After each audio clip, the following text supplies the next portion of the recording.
Welcome back to another episode of the Kevin O'Connor Show here with Tom Haberstroh. Let's play a game, Tom.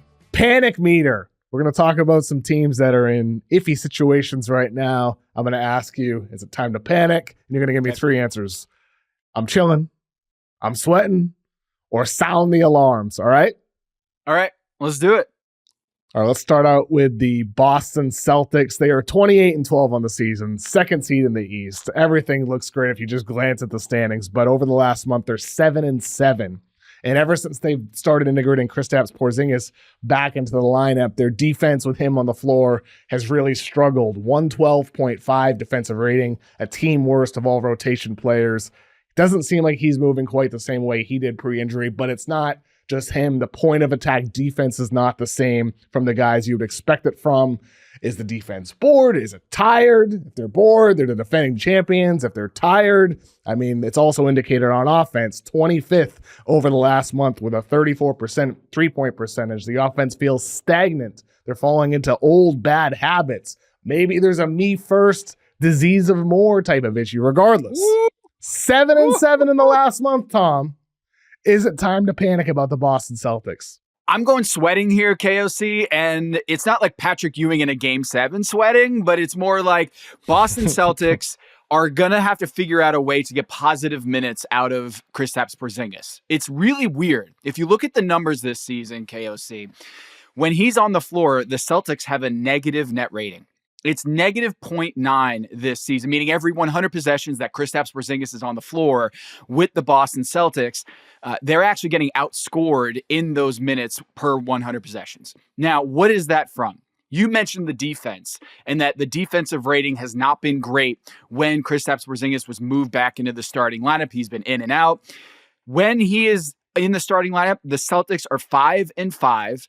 And what's fascinating about it is that when he's on the floor, the Celtics have given up more threes than they've actually made, which is absurd. The Celtics are a team that are built to win the math game, that we are going to shoot more threes than you, we're going to make more threes than you, and you're not going to be able to survive the math problem. But the math problem is going the other way when Porzingis is on the floor. When he's on the floor, the Celtics have made 155 three-pointers, and the opponent has made 169, a minus 14 differential in the three-point column when Porzingis is on the floor. Now, you can look at that and just say bad luck. It's just random noise. It's something that will even out as the season goes on. But if you're asking the question, am I panicking about the Boston Celtics? The answer is no, I'm not hitting the panic button, but it is interesting to me that the Porzingis addition doesn't seem like much of that. Like they're better with Al Horford at the 5 this season. And the question for me is that like symptomatic of something within this team that they're just not right working Kristaps Porzingis back? They're 5-5 with him in the starting lineup with their big four. I don't know. This is a puzzling team right now. It could be a midseason funk that they're just hitting a little bit of a wall here. Jaylen Brown just hasn't been able to be a great three-point shooter recently. Really slid in that dribble department. Again, Tom. I mean, he's back at just like he dribbles the ball in the middle of the floor, and that's when you're pressing, you're sounding the alarms as a Celtics fan when he's dribbling the ball in the middle of the floor right now.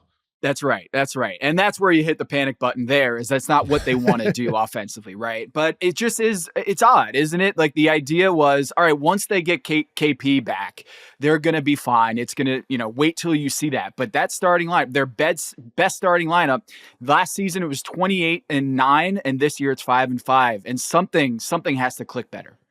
Yeah, I mean, look, I'm not sounding the alarms about the Celtics. I'm not even sweating. I'm still chilling with the Celtics. Okay. We've seen this play out before they won a championship. They're a team that this is the habits that they have. Sometimes when their backs are against the wall, that's when they perform at their best. They perform at their best when they're facing adversity. Udoka gets fired. They come out and have a big start to the season. They get challenged right now. Maybe we're about to see that happen again. Every December, it feels like the Celtics team goes through this lull. And I think that's just reflective of Tatum and Brown, the best players, who they are as leaders. And that's not to criticize them by any means. It is not. Performing, they're 28-12, and they're coming off of a championship, a long summer for a bunch of these guys, Derek White, Drew Holiday, and Jason Tatum going to play for Team USA in the Olympics and winning gold. And of course, Tatum didn't play much, but he's still part of those practices, still part of those teams. Now, like I say, I'm chilling right now with Boston. I'm not overreacting, but there, of course, are some little things you see and you're like, like, could this be something? And I think the Porzingis stat you mentioned is really, really interesting. I did not realize that they had given up more made threes than they had made in his minutes as a starter. That's interesting. I mean, and I think they have more threes like by a mile than their opponent, but that equation really tilts in the wrong direction when he's out there. And that might be a sense of hope, is that like 3-point variance. If you're looking at a silver lining, it's like that can't continue. The opponent shooting over 40% with Porzingis out there, and maybe the math just evens out in the end. And statistically, it's just a real quirk that will even itself out in the rest of the season. I think it probably is a quirk. I mean, with Porzingis, like there's a play again. They lost to the Raptors on Wednesday night, and the Raptors are a terrible team. You shouldn't be losing to Toronto, even though it's in Toronto. And Porzingis, he has a play early in the fourth quarter. Scotty Barnes just kind of scoots around him. And it's like, really? Like Porzingis isn't offering enough resistance at the rim to alter that shot. And I think there's stuff out there where you're like, maybe he just doesn't have the same agility in those small spaces that he did at the beginning of last season, or even his year with the Wizards, where he was all-star caliber. And that's a real possibility. And that does limit what he could be for this Boston team if that's the case. But it's also tough to integrate a guy who's a 7-footer in the middle of the season. Like, that's a hard thing to do. So I'm willing to give that time and see how it plays out for him individually and for the team collectively as they play together. To me, and I've said this on the pod before, I'm just worried about the fact that for the full season, they're 15th in three-point percentage. Like, maybe there is a tired legs element for this team where they make a deep run, playing the way that they do, launching as many threes as they have this over the past couple of years. They're still number one in the NBA in attempts. Last year, they're number 2 in percentage. This year, they're in the middle of the pack. And so there's a huge difference in what your offense can be when taking three-pointers is the bedrock of this offensive system. And if you're average at doing it, that it's just not going to work at the same level, especially when over the past month, again, like they started off hotter. Over the past month, 7-7, they're 24th in three-point percentage. Is this a tired legs thing? Well, that would be concerning, but that's not going to play out until the season develops more often. Now, Drew Holiday's numbers are down from last year, down from what they were in Milwaukee. He's shooting closer to what he was earlier in his career with Philly and New Orleans. Derek White's shot has slipped as of late. You mentioned Jaylen Brown's dribbling. It just feels like a team that's not playing with the flow that we've seen, but that's largely rooted just in the simple fact that the results of their offense, with everything that they do, is just resulting in a lot more missing from the three-point line than it was prior. Let me ask you this. What would it take for you to move into the sweating column? What would it take for you to perspire a little bit about the Boston Celtics? Yeah, I think that it's simply this continuing into late January, early February. I just need to see them struggle a bit more. I feel like we've seen this story play out before. We've seen them have their backs against the wall. We've seen them respond. Even in the years that they fell short in the postseason, they've had these moments. And so I think for Boston, the next few weeks, they have Orlando on Friday night. Next Monday, they face the Warriors. They have their West Coast road trip. Warriors, Clippers, Lakers, Mavericks. Some tough games, some easier games coming up over the rest of this month. If they lose more games against like the Mavs without Luka, if they lose against, even the Warriors on Monday, as iffy as they've been, and we'll talk about them a little bit later, then the concern starts to build up. But we have seen a stretch the last 10 days. They've scored under 100 points 3 times. 3 times! It just doesn't happen. Like when it happened, when OKC held them on 100, it was like, oh my God, OKC held them on under 100. What an amazing fourth quarter defense. But then the Kings did it. And then the Raptors did it. That's crazy. And when you think about this, it's all full squad. Like, it's not like they've got no Tatum or Jaylen or Derek White in these games. It's full squad. And that's concerning. it is concerning. And I think that's where sometimes, like, you look at this Boston team, I'd like to see a bit more offensive variety. I think with the 3-point shot is at an average level over this season compared to last year. Maybe a bit more KP post-ups. Maybe KP, like, he's still scoring. The Celtics are scoring 1.3 points per Kristaps Porzingis post-up, even better than last season. But as a team, they're only getting 5 or 6 a game. Maybe, up that 2 or 3 more post-ups per game. Maybe a little bit more 2 big lineups. Just some more variety maybe could help this team out mid-season. It's funny, when we started the season, it was all about Jason Tatum's revamped 3-point shot. We haven't heard much about that recently. Yeah. And it just goes to show, like, the first 3 games of a season, the same thing with Mikal Bridges, same thing with Russell Westbrook in Denver. Like, we like to think that the first 5 games of an NBA season is the whole story, but it is very merely like a half of a chapter of an 82-game schedule. So Jason Tatum's 3-point shot still not at, like, that top tier level yet. So you're sweating a little bit. I'm still chilling with Boston. Up next, let's talk about the Minnesota Timberwolves. They were 6-6 this season. They were 10-10. They were 17-17. And right now they're 21-19. But over this recent stretch, they've had losses to the Warriors, the Grizzlies, the Celtics, and the Thunder. And their upcoming schedule has more tough games as well. They face the Knicks, Cavs, Grizzlies, Mavericks, Nuggets, Hawks, and Suns. Woo! So Minnesota, they've beaten bad teams. They've lost to some competitive teams, and they have a lot of those coming up. And then you have Anthony Edwards, after their loss to the Warriors on Wednesday. He comes out and says, the starting 5, we are terrible. Every game we come out low energy, and the second group comes in and gives us energy. I would say the starting group got to come out with more energy, like we want to play the game of basketball, like we love the game. Tom, is it time to panic about the Minnesota Timberwolves? Yes. Smash that panic button. Ooh. If you look at the body language of Julius Randle, who's like MVP of body language talk, right? This guy is always into body language talk, doesn't have the great energy, even with the Knicks, that you want out of your star player, or a guy who's been all NBA star player. At the end of that game against the Warriors, who was the only player on the Minnesota bench that was sitting during the last 5 minutes of the game? It's Julius Randle. I'm not talking about that he went to the bench and he wasn't playing on the floor. I'm talking about every other player on that Timberwolves team was standing up. Mike Conley was practically on the floor the entire, crunch time against the Warriors. And there with a comeback, because they had a comeback. There was good energy. They're coming back in the game. Exactly. Great energy. And he's sitting there doing this whole thing, like looking around his teammates who are standing, because he couldn't see the game because he was sitting there with the towel over his shoulder and sulking. This guy, he was benched like 5 minutes left in that fourth quarter. They rallied back. Naz Reid had some amazing plays. He had a big mistake in losing Stephen Curry down the stretch. If Julius Randle did that, Tom, dude, if Julius Randle did that, we wouldn't hear the end of it. But Naz Reid gets the switch. Tom, that made me so sad. It ruined so many of the good moments Nas had. He just had a big brain fart. How does he forget Stephen Curry?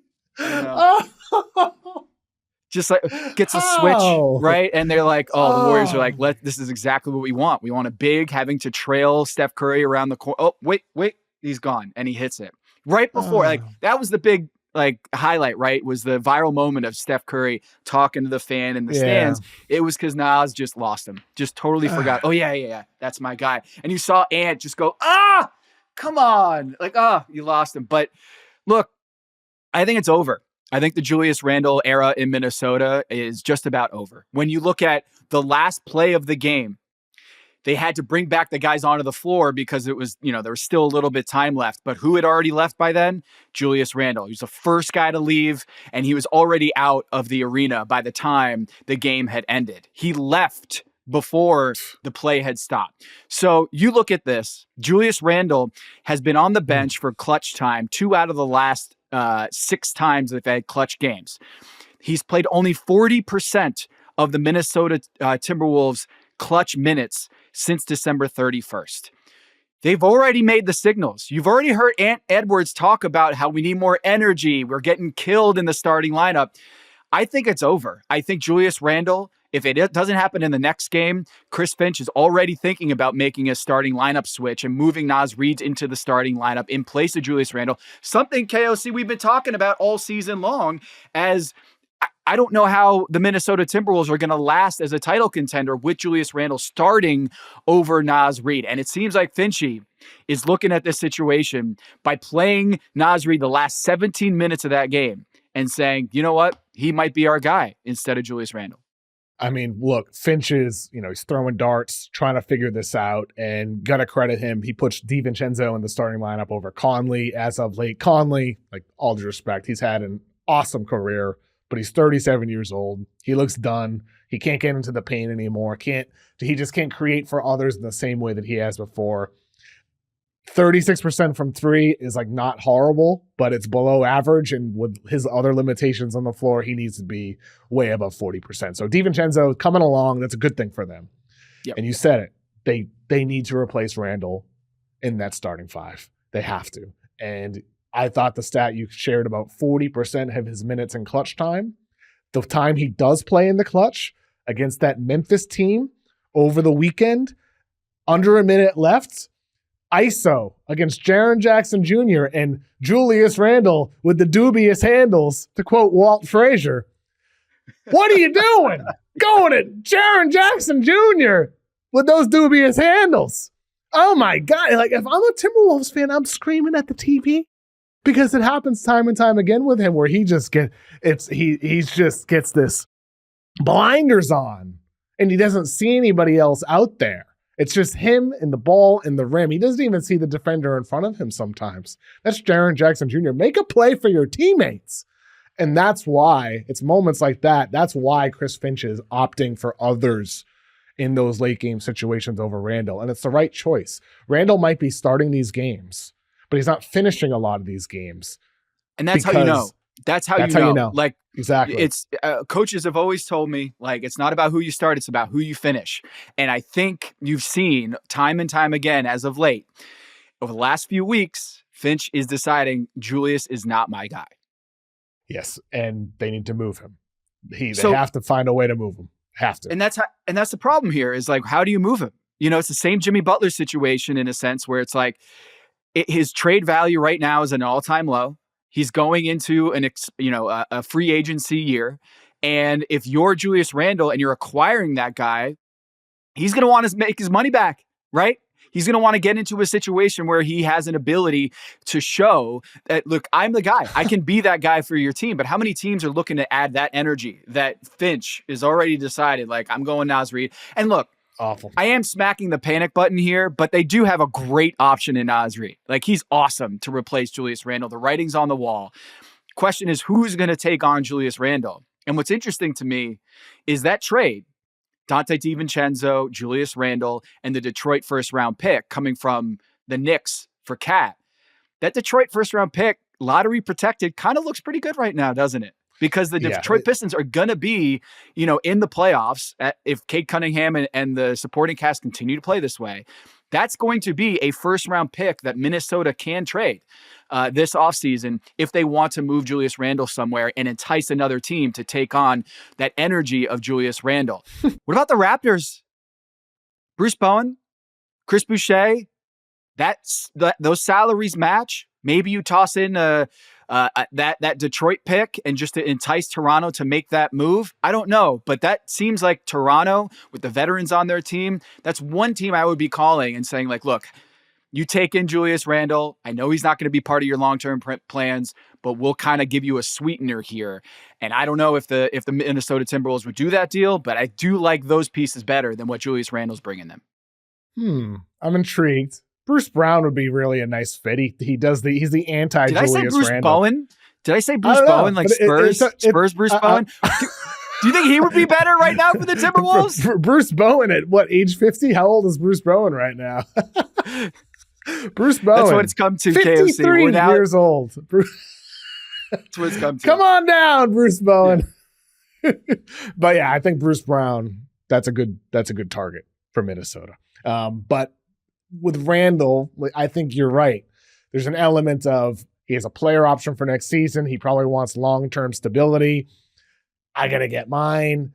But it's not just Randle in this situation. Like, even if you were to say flip him for Bruce Brown and get this gritty, hard-nosed defensive player, switchable, versatile, selfless, cutter, mover without the ball, even if you add that guy to the team, like, there's still concerns with Minnesota. There's still, like, Anthony Edwards is in a situation this year. He's talked about, and I think it's fair to criticize him for complaining about how much he gets double teamed. He's, I don't want to play this style. I don't want to get doubled all the time. But to his credit, of the nearly 300 players to run 25 pick and rolls this season, so that's not a lot of pick and rolls, 25 pick and rolls this year. Of the nearly 300 guys to do that, Anthony Edwards ranks number one in the amount of times he's been blitzed. So that means teams have sent two at him 16% of the time in pick and roll. That's a stat provided me from Sports Radar. So that's number one in the NBA. In the pick and roll, Anthony Edwards is getting blitzed. Teams trying to take the ball out of his hands. You're a playmaker, not a scorer. That's what they're trying to turn him into. He has not been efficient in isolations this year. Of the top guys in the NBA with the most isolations, the two least efficient players are Julius Randle and Anthony Edwards. There's just a lot of spacing. I think that's related, by the way. I think why are they blitzing Anthony Edwards so much is because teams want Julius Randle to go ISO. And I think trading Randle helps, but I am also, just smacking that panic button because I'm not sure just trading him solves everything. There's still a lack of depth in the team. You're still, like, with Mike Conley's decline, you're really, really needing Rob Dillingham to figure things out and come along. I feel like that Cat trade, it made some sense on the surface. The Dillingham trade on draft night made some sense as a big swing, but there's a lot of big ifs for this team that just made the Western Conference Finals. And I don't think just a Randle trade is going to solve everything, but it would help. And it might move me into the sweating category. But I'm not so sure this team is actually a contender again this year. And that's sad to say because we were talking about Anthony Edwards as Michael Jordan less than a year ago. Yeah. Well, not next to Julius Randle. He's not. No. But what move can they make? Rudy Gobert has a trade restriction for the season, so they can't move off of him. And if you trade Rudy Gobert, I know it's not like out of the question if he didn't have that restriction, if they would move off of Rudy Gobert. But you can't trade him. Your defense falls apart. You can't do it. That's the thing. You're kind of cornered between a rock and a hard place because Rudy Gobert makes so much sense for your team because you can't have Naz Reid at the 5 and still be a title contender without like elite defensive players at every other position. So you're kind of stuck with this formation of the team with Anthony Edwards and Rudy Gobert, kind of the same way that Donovan Mitchell in Utah was stuck. And the question becomes, if you move off of Rudy Gobert, you better be damn sure about the player that's coming in. Because Anthony Edwards, he likes to talk, right? He loved his time with Team USA. And I don't know how much longer he will be able to resist any sort of like making some real noise, some Jimmy Butler noise, if things don't turn around. Because right now it is panic time and they got to figure out a way to get that dude, Julius Randle, who's sitting on the bench, can't wait to leave the arena. And John Krasinski mentioning in his game story that he left well before all the reporters got in there, that he was leaving right after the game, just left. So they've got a problem on their hands there. One more name for you, just off the top of my head. Did not think about this trade ahead of time. How about John Collins from the Utah Jazz as a name to try to swap for Julius Randle? Go Deeks. I got my Muggsy Bogues jersey behind me. John Collins is having a career year, very efficient. He's a dunker. He's a guy who can shoot the 3. I like that move for them. And the question becomes, that makes them more exciting. Makes them, I think Utah would like to figure out a way to get, Colin Sexton, John Collins, Jordan Clarkson, some sort of value back for those guys as Cooper Flagg comes down the pipe. So I do think that makes a lot of sense for the Minnesota Timberwolves is get a guy who's a little bit more dynamic and doesn't demand, a high volume of ISOs like Julius Randle. And for what it's worth, Colin Sexton, I think a pretty good chance that he's a guy that gets moved ahead of the deadline. good chance of that. Let's take a quick break and then come back and talk about the Warriors and whether it's time to panic about them. Introducing Daily Draw, the latest free-to-play game from Yahoo Sports. Daily Draw gives you a pack of 6 prediction cards every day based on the day's biggest sporting event. Download or update the Yahoo Sports app on the Apple App Store or Google Play and join the action with Daily Draw today. All right, Tom. So the Golden State Warriors, what a weird week for them. You have Draymond Green telling Vinny Goodwill from Yahoo Sports about how bad teams are make these panic trades and trade future picks for guys who aren't going to help. You have Steve Kerr talking about it after Draymond's comments. Then Stephen Curry after the game says effectively the same exact thing on Monday night after they had their loss. And then they win on Wednesday, and we're not giving up. We never said that. We never said that. Kerr comes out and says, we never said we're giving up. We just said we don't want to give up the future. Well, if you don't want to trade your future picks to help with the present, that is not going all in to win now. So you have this Warriors team. They're 20-20. They've been really terrible since their fast start. Buddy Hield, he starts off looking like Clay. Now he looks like Buddy Hield. Is it time to panic about the Warriors, Tom? This is a tough one. I just did a Skip Bayless, by the way. I did the whole exhale, the dramatic exhale. It's weird because I would say panic, but it almost seems like they've already decided what they're going to do. It's like right off to the sunset. This team has already run its course and they feel like, you know what? We had a good run. Draymond Green, don't think it's a coincidence, KOC. Connecting the dots, keep my third eye open on this. Right after he has those comments and he and Steph Curry have those comments, the media parade about how they're not going to be desperate and trade the future for something that could be a mistake. We see this story about how Draymond Green could be considering retiring and moving into, a media TV star. And I'm like, what is going on here in Golden State? All of these things that are happening all at once, it presumes to me that one or two things are happening. One is they've recognized that they're not going to get back to that mountaintop again with this crew. That they've decided, look, we're going to ride this out and decide this is going to be the last formation, the last run, the last hurrah between Steph Curry and Draymond Green. Maybe that's what's happening.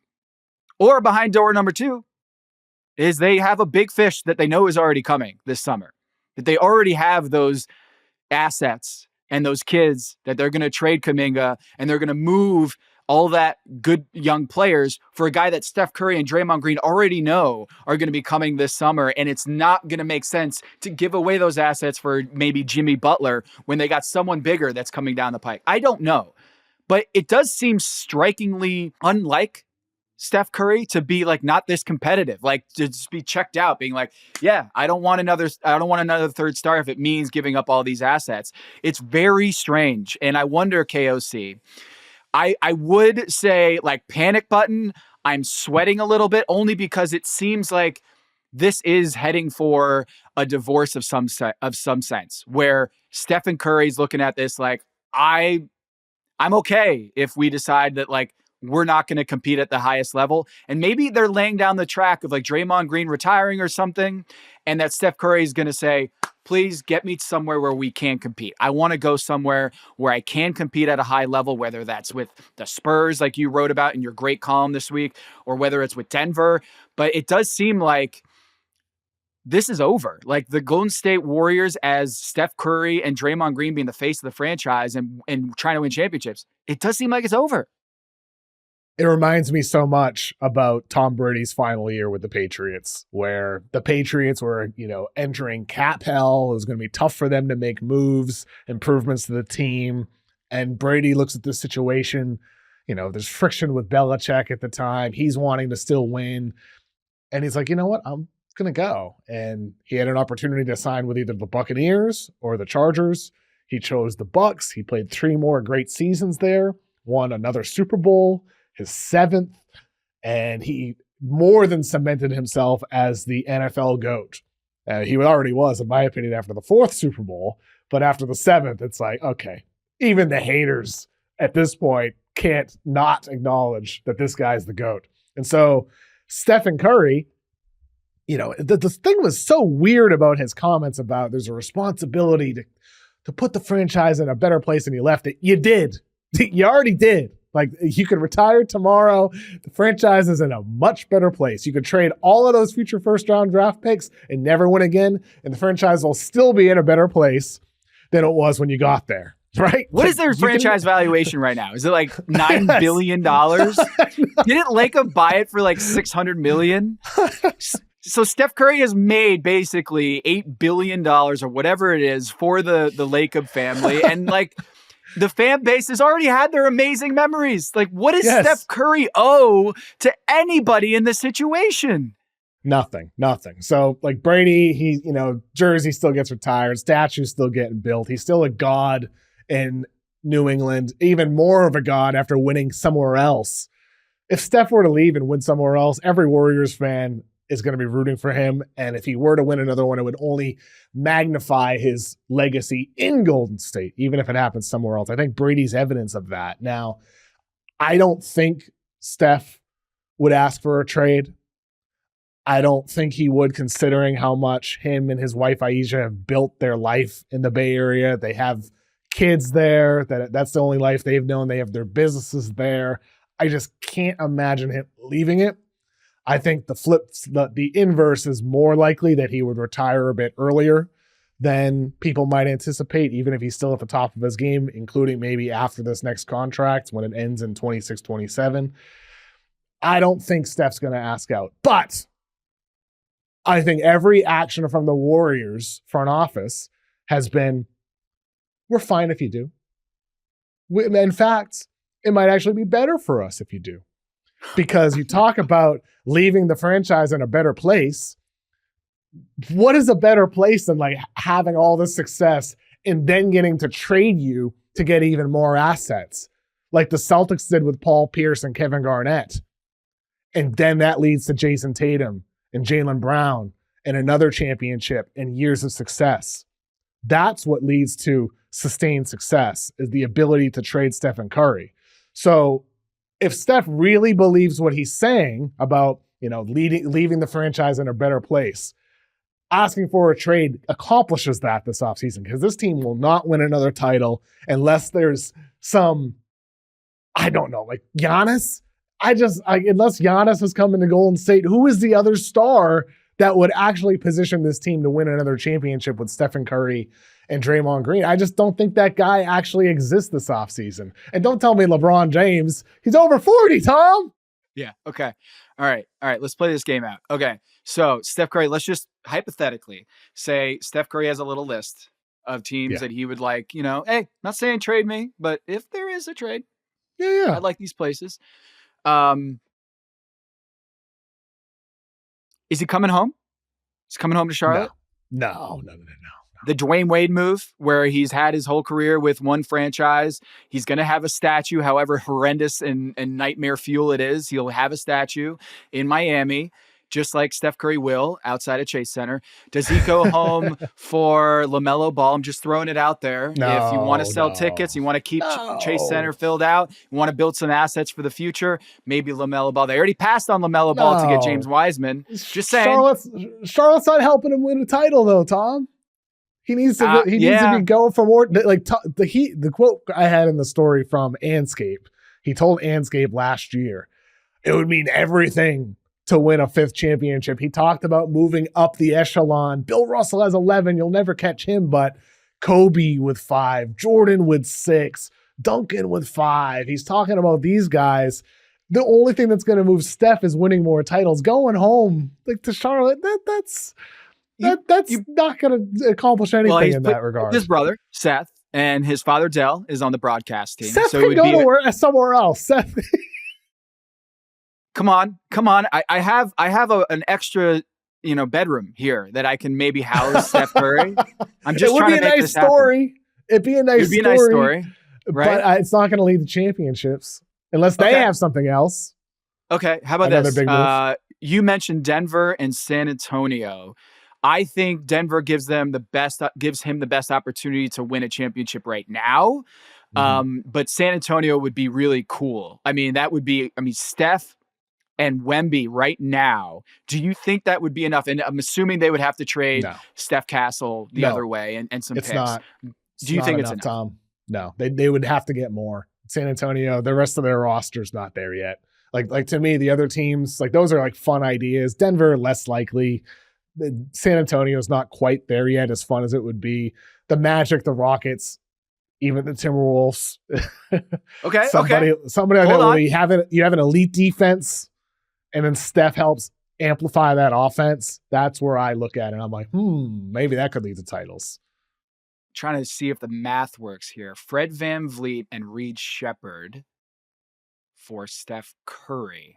It's going to be close. The contracts, it's going to be close. You know, Houston said they don't have any expectation they're going to make a big move this season. But if they find out that Steph Curry might be just kind of, ready for maybe a change, and the organization in San Francisco is ready for a little bit of a change, maybe accelerate the timetable of the post-Steph era. Reed Shepherd, we've been talking about it all season long, how he has a huge, bright future. You get Steph 2.0 in Golden State? Come on, KOC. What a bridge that would be. That would be quite a story. And for what it's worth, on this podcast, a couple of times I have said, Steph can't be traded because of, he signed the extension this offseason. That's incorrect. Steph could be traded ahead of the deadline because of the nature of his contract. So he could be. He does not have a trade restriction. Highly unlikely. Yeah. I would be shocked if it happened this year. I would be shocked if it really ever happens. But it's something he should think about. It's something he should think about because he still has something to offer. It could benefit the Warriors long term, and it does not negatively impact your legacy. Being a lifer is beautiful. Like Kobe, 60 points in his last game. Dirk finishing it out his career, passing the baton to Luka in his final career. There's something amazing about that, but I think it's overrated, man. I do. Like I grew up a hardcore Patriots and Celtics fan, and I don't think of Brady any less for leaving the Patriots. I think more of him for doing it. Like Kevin Garnett and Paul Pierce, I wish they could have won in Brooklyn. It did not change anything. Kobe he averaged 30 wins. The Lakers averaged 30 wins over Kobe Bryant's last 5 years. Dude. Dirk, they had missed the playoffs time and time again. They averaged 35 wins over his last 5 seasons. Like Dirk was not and Dirk and Kobe were not the same level of player as Steph is at this stage. Steph is way better at 36 than both Kobe and Dirk were. Way better. So I think Steph's more in that Tom Brady camp where I hope if the Warriors don't have that big move,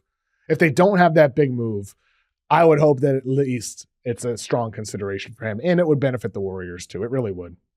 I think it's interesting. Bob Myers leaves the organization. Most of the brain trust has been gone from, peak Golden State Warriors era. And you're looking at a team that, or at least an organization. What if they look at the Lakers in those last Kobe years and that's worst case scenario for them? Like they look at that. We don't want that. We don't want what's behind that door. And so to me, when I see these quotes from Draymond and from Steph, and then the news reports of Draymond Green and, being a TV star just days after these quotes come out, it makes me feel like everyone's acknowledged this isn't going to be a long lasting partnership anymore. And they're not going to just have this where Steph is basically, out there trying to carry this team just because it feels nostalgic to do that. But I think Kobe and Lakers fans would acknowledge that was tough to watch at the end there. And I feel like when you look at the Stephen Curry Warriors, I don't think that they want that, where it's like he's carrying them to 20 wins every season. So I do think that Denver's interesting. San Antonio, not looking at the contracts right now or what those proposed deals were, but I certainly think from an NBA perspective, having Stephen Curry back in title contention is what they need. It'd be a beautiful thing if it happens. I like your Rockets idea. VanVleet, Reed Shepherd, a bunch of picks. Call them up, Rafael Stone. Call up the Warriors, offer a bunch of future picks, VanVleet and Reed, and then you put it on Steph to say, I want to go there or not. I highly doubt it happens, but it would be pretty cool to see. Tom, we had a trade in the NBA. We'll talk about that in a minute. All right, Tom, we had a trade this week. Nick Richards is heading to the Phoenix Suns. They're finally getting a center. They're sending Josh Okogie and 3 second-round draft picks, Denver's 26 and 31 second, and their own 31 second-round pick. And in return, they're getting Nick Richards and a 2025 second from the Nuggets. I think for the Hornets, you're assembling more picks. It makes a hell of a lot of sense for them. Okogie's a fun young player with energy on defense. And for the Suns, this is a no-brainer. There was a stat posted by Sam Cooper from the Timeline Pod, a great Suns podcast over on X, and he said Nick Richards last season had more dunks, 120, than Yusuf Nurkic and Mason Plumlee had combined in 1,000 fewer minutes. And he almost has as many dunks as both of them combined this season, too, for what it's worth, despite playing a mere cut of the time. Nick Richards has his issues. Suns fans are going to get frustrated by the way he bobbles passes, but he's an upgrade from Nurkic, who is out of the lineup at this point. He's an upgrade from Mason Plumlee, and he has far more experience than Oso Ighodaro, a rookie center. To me, this is a no-brainer deal for both sides, and for the Suns, finally, at least they get an upgrade at center. What do you think? It's all about 408. It's all about 408. That is the salary plus tax bill. $408 million that the Phoenix Suns were set to pay before this trade. $408 million in payroll and in tax. If you look at just the tax bill that they were looking at before this trade, it was more than 12 NBA teams' entire payroll. Okay, the tax bill, just the luxury tax penalties was going to be more than OKC, than San Antonio, than Charlotte. All of these teams had a lower payroll. Their entire roster was cheaper than the tax bill that Matt Ishbia was going to pay out for a team that's 19 and 20, tied with the San Antonio Spurs as of this taping in the standings. And if you doubled the Spurs payroll and then added $100 million to it, you would get to that amount that Matt Ishbia was going to pay for a 19 and 20 team. Again, same record, and twice plus $100 million the payroll of San Antonio. So if you're looking at Phoenix and you're looking at, hey, is there anybody out there that we can acquire that not only makes sense from a financial standpoint, where now they shaved about $23 million off that tax bill by making this move, because every dollar that you spend over the tax line, it's a multiplier effect. So it's not just a one-to-one equation. They're saving about $20+ million off the tax bill. They get his bird rights, I believe. And then Nick Richards is just better player than what they were giving out in the deal. And he's probably going to be their best starting center option on this team. And the Charlotte Hornets, they're like, we get some extra picks. And Moussa Diabate has been awesome for them. I mean, he's a great defensive player, guy who's bounced around, before college. And then in the NBA, he was over with the Clippers and then comes over to the Charlotte, and he's been good. And so I think they're looking at him and be like, why not? If we're going to get value back for Nick Richards, strike now with a team that's desperate and they get some extra picks. And it's not a first rounder. It's not, these aren't going to be, franchise changers, but they're lottery tickets. These are lottery tickets that, who knows, it could turn into a second round pick. I don't know. The Joker was a second round pick. Draymond was a second round pick. It could be, something that pays off for them for the price of Nick Richards. I mean, the Suns pick in 2031 could be the 31st pick in the draft. I mean, who knows where the Phoenix Suns will be at that point.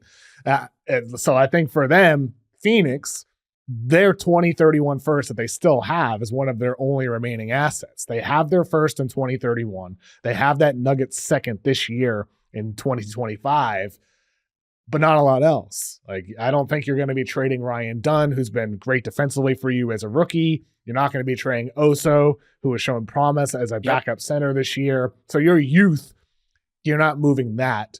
It's salary you're moving. Yusuf Nurkic, they've been trying like hell to move Nurk. He's getting paid this year $18 million, $19.4 million next season. They have not had any luck in doing that. That's why I think they moved to the Richards deal. I don't think it necessarily changes the fact that they want to move Nurkic, though. It just means that maybe you're not moving Nurkic for another center. Maybe it's a different position player. What I've heard is that those other teams, they don't want Nurkic. They'd rather have a Grayson Allen type. He is signed long-term on a very team-friendly contract for a guy with his energy, with his shooting ability, this season. Grayson Allen's making $15.6 million in the first year of 4 years remaining on his contract. So for Phoenix, you don't want to trade Grayson Allen either. He's a really good role player for your team. He's a good shooter. You don't want to move him. So they're in a situation now where over these next 3 weeks ahead of the deadline, there's still another move or two to be made. And the question is who's going to really want that pick way out in the future in 2031? And will the Suns keep that unprotected? Will they try to swap it instead? It's all going to depend on what they get in return. But Phoenix isn't done here. Nick Richards isn't enough. They have another move to make that I think they eventually will make. Is it the 2031 first? Isn't that the sweetener for the no trade clause with Bradley Beal? I feel like that's it. Maybe. I would think so. I think you got to save it for that, right? Yeah. You have to. Yeah. I don't think, unless you decide to keep Beal and then use it as a sweetener in the Nurkic deal. That, like, maybe you just end up not getting Jimmy Butler. And in that case, well, you're going to move forward with Book, KD, and Beal, and then you flip Nurkic and or Grayson Allen for something else. So I think for them, that is just the sweetener regardless of who the piece is that you end up getting. But they have to move Nurkic. They have to. Like, he's buried on the bench right now. You have a better center in Richards. Plumlee has performed better this season. You have to find something for him if you're not going to be pulling the plug here, blowing things up, which is not happening. I mean, that DeAndre Ayton deal where they give up Tamani Kamara in the draft to go over to Portland, and then they have Grayson Allen and Nurk, and then they're going to move off of Grayson Allen. Like, that's a tough equation. Tamani Kamara could look really good in a Phoenix Suns uniform for this team. How hard he plays. I mean, you got Ryan Dunn and Tamani Kamara next to Kevin Durant and Devin Booker. I mean, come on. So this is a tough spot for Phoenix. 52nd pick in the draft. That's a good hit for the Suns. 52nd pick in the draft. And then you had and Grayson Allen was really good for them last year. And he's moved to the bench under Mike Budenholzer. And they have a pretty good second unit, what it looks like right now with Grayson Allen and Bradley Beal. But this is not where they want to be. They're right now on the outside looking in of that top 10 in the Western Conference. If the season ended today, they would not be in the play-in tournament, which is astounding when you look at that payroll and the names on the back of the jerseys with Devin Booker and Kevin Durant. I mean, I feel like you could put the Phoenix Suns in that panic meter and we would just be hammering that thing. There wouldn't be a button left after we were hitting that panic button with that salary. And the fact that Kevin Durant, it's only a matter of time. I just feel like it's only a matter of time before Kevin Durant's like, I'm not going to be sitting here watching the playoffs on my couch again. So we'll see what happens in the next month. I mean, they don't belong in the panic meter thing because that's been done. Like, the button's been pressed over and over. It's not working anymore. It's like a Looney Tunes thing where you're just smashing it and then the spring comes out. Yeah. I mean, I thought it was interesting that Tim McMahon over on Hoop Collective podcast with Wendy and Bon Temps, he was talking about Phoenix and he says, well, the Rockets, they've expressed interest in Devin Booker. And then immediately the conversation turned to, well, there's no indication that's even going to happen. Like, it's just not going to happen. Wendy interjects, it's not going to happen. It's not going to happen, period. And I don't think it's going to happen anytime soon either. But the expression of interest, 1 year ago, there was the KD Houston stuff. Now it's the KD, the Booker Houston stuff. You have a team that's lurking around this Suns team that's struggling, waiting for the moment that KD or Book says, I've had enough. You've had enough. It's over. This isn't working here, Ishbia. Stop doubling, tripling, quadrupling down on this roster. It's done. It's ultimately the player's choice in this situation if they end up demanding a trade. And as someone like Houston's lurking, waiting for that opportunity. And it might actually come. I think this is the last year for this Suns team, unless they actually make a bit of a run. It's probably it, right? It's got to be. It's got to be. And I think if you're Kevin Durant, just in the same way that OKC should have seen the writing on the wall and traded Kevin Durant before he walked, I think Phoenix has to figure out a way, how do we get value back for Kevin Durant while he's healthy at this age, rather than letting him basically not be able to recoup some of the assets that you would get when peak Kevin Durant is playing like he is right now. So I think it's a lot more likely when you look at the Houston Rockets and the Phoenix Suns that Kevin Durant is the star that comes in that package than Devin Booker. I think they're going to continue to build around Devin Booker. He's young enough. He's a homegrown talent. And I just think that Kevin Durant, if they go on another slide here, even after the Nick Richards trade, we're not saying that he's a franchise savior or anything, but if you're making trades and still not changing the overall direction of the franchise, I think the Rockets were smart to build leverage and say, we're not going to trade this season. We're not looking to make a big deal, because the other teams on the other side of that call, they're going to be like, I know you don't want to trade your young guys or trade those assets, but what about this? And that just sets the negotiation at a much more favorable position if you're the Houston Rockets than if they were sending flyers out there or feelings out there, but that they really wanted to upgrade at the deadline. They would lose a lot of leverage. So I think it's smart play by Houston. And if Kevin Durant is available, I think they would go hard after him. Last thing, Tom, earlier this week on my show, I had a mailbag question asking, hey, why did we all miss on Scoot Henderson? What happened? And then he comes out that night and he scores 39 points. Did you show him a clip of that? Was that you? Yeah, it was all me. It was all me. That was an incredible performance. It was just like, yo, he didn't miss. He didn't miss. In an 18-point loss. Hey, Tamani and Scoot Henderson had career highs in the same game. I can't speak for the rest of the team, but it's just, Scoot Henderson, it was good to see that from Scoot. It was just 39 points, more points than he had in the prior 4 games combined. Well, I would put it a different way, is that it was the youngest player in Blazers franchise history to have 39 in a game. So the Damian Lillard's pretty good. Clyde Drexler's pretty good. They've had some really good players come through that franchise. And for Scoot Henderson to be youngest to put up 39, I wanted to see it continue. I think we would all like to see it continue. If he has a legit 3-point shot, that's a game changer, just like any young point guard. And I would remind people, he's 20 years old. So we'll see what happens. Yep. Just a kid still, but a lot of reason for concern with Scoot. I'm rooting for him, though. He's a good kid, works hard, and Blazers need him to pan out. They really need him to pan out. Tom, hope you have a great weekend, man. Thanks for joining me today. Hey, thanks for having me. I'm always pumped and jacked to be here. And do you think I should keep that bedroom warm for Steph Curry or no? No, you don't think so? Don't do it. No. Okay. No, all right. Maybe Houston, somewhere else, San Antonio, somewhere in Texas. Send him there if he moves. Jokic and Steph, oh man, once he wrote that, man, I was just like, my God. It'd be please. So beautiful. So beautiful. Yeah. It really would be. That'd be glorious. Tom, thank you, man. Thanks to Emmy, Mike, and Brett for producing today's episode of The Kevin O'Connor Show. Please subscribe if you have not done so already. Hope you have a great weekend, everybody. We'll be back again next week.